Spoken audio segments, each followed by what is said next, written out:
وليست التوبة للذين يعملون السيئات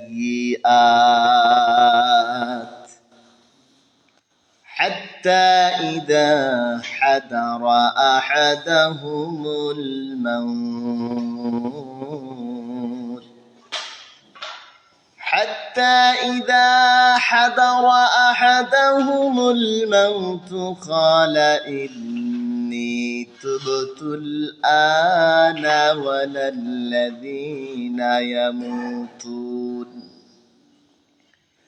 ولا الذين يموتون وهم كفار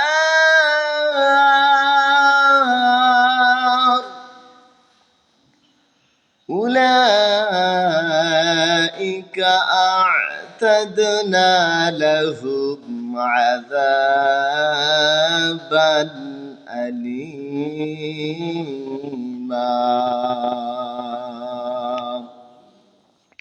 রব্বুল আলামিন বলেন ওয়ালাইসাতিত তাওবাতু লিল্লাযীনা ইয়ামালুনাস সাইয়্যাত এবং আজীবন যারা মন্দ কাজ করে তাদের জন্য তাওবা নয় হাত্তা ইযা হাদারা আহাদাহুমুল মাউত আর তাদের কারোর মৃত্যু উপস্থিত হলে সে বলে قال إني تبت الآن আমি এখন তওবা করছি ওয়ালাল্লাযীনা ইয়ামুতুনা ওয়া হুম কুফফার আর অবিশ্বাসী অবস্থায় যখন মরে যায় তখন তাদের জন্য তওবা নয় অবিশ্বাসী অবস্থায় মৃত্যুর নিকটবর্তী হয়ে গেলে তাদের জন্য তওবা নয় উলাইকা আ'তাদনা লাহুম আযাবান আলীমা এরাই তো তারা যাদের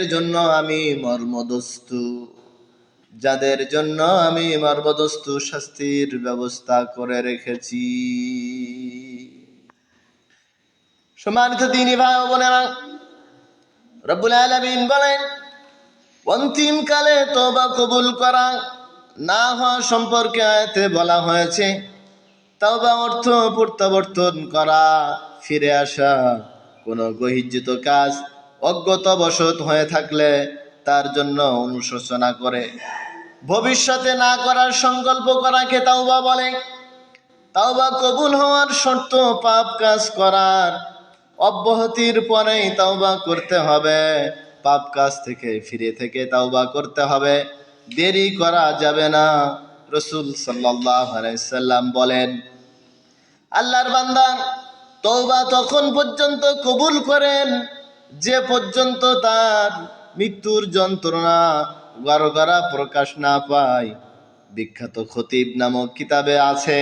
অন্তিম কালে পাপীর তওবা গৃহীত হবে না কাফের অবস্থায় ঈমান গৃহীত হবে না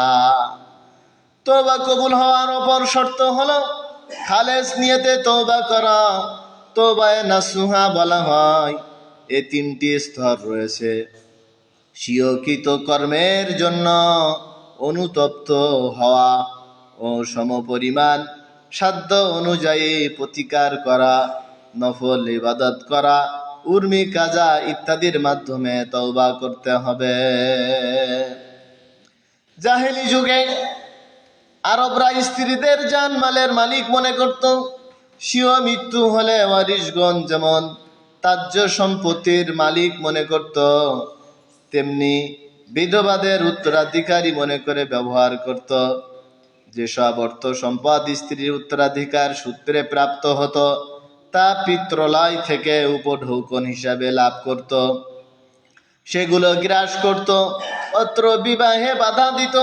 মাঝে মধ্যে স্ত্রীর কোনো দোষ না থাকলেও অপবাদ দিয়ে নির্যাতন করত অর্থ আদায় করে স্ত্রীকে তালাক দিয়ে দিত বাধ্য করত কুরআন পাকে এহেন জঘন্য কাজের কারণে রব্বুল আলামিন তাদের তওবা কখনো কবুল করবেন না। সম্মানিত দ্বীনী ভাই ও বোনেরা,